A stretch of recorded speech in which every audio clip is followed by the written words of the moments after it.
Hey, all you folks with a great business idea, this is your chance. Startup Nation's Sloan Brothers will show you how to start it up, step by simple steps. Now, here are the Sloan Brothers.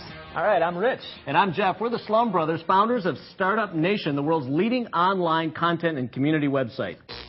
At StartupNation.com, we've created a process for you to start up your dream business, like 2/3 of Americans want to do by several surveys.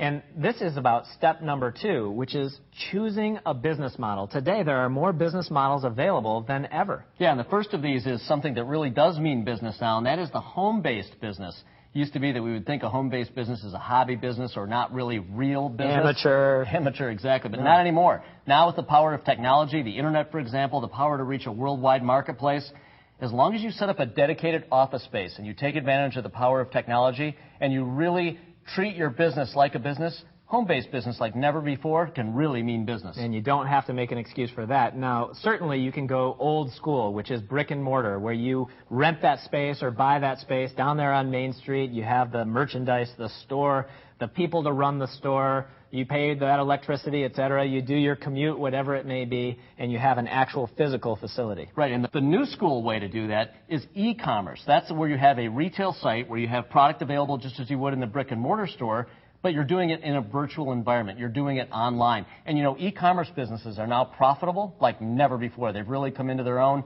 The time is now if you want to start an online store.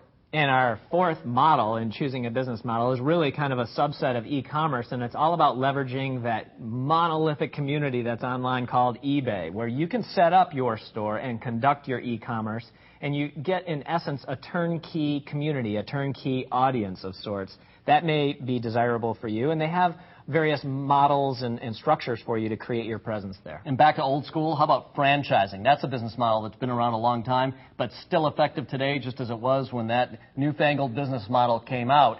Franchising is where if you're good at executing, you essentially get a business model in a box. They tell you how to run the business. They give you the tools and resources that you need. You become the franchisee. You get all that from your franchisor, and you just set about to execute the business the best way possible and follow the proven model. If you're good at executing, franchising is a good one to consider. And that's where you give them a cut of your revenues. And we have two more. Licensing your product. We're inventors, and we know this one really well. We didn't have the capability to do all the manufacturing and all the marketing, and we didn't have the distribution in place.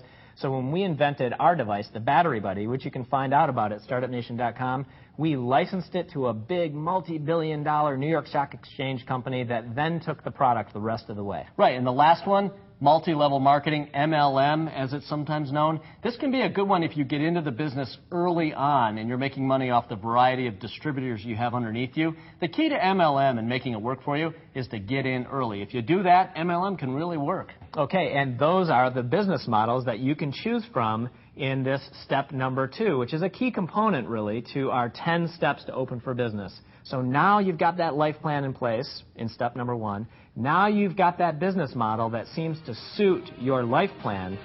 And in step number 3, stick with us on that, we're going to move you to the business planning process.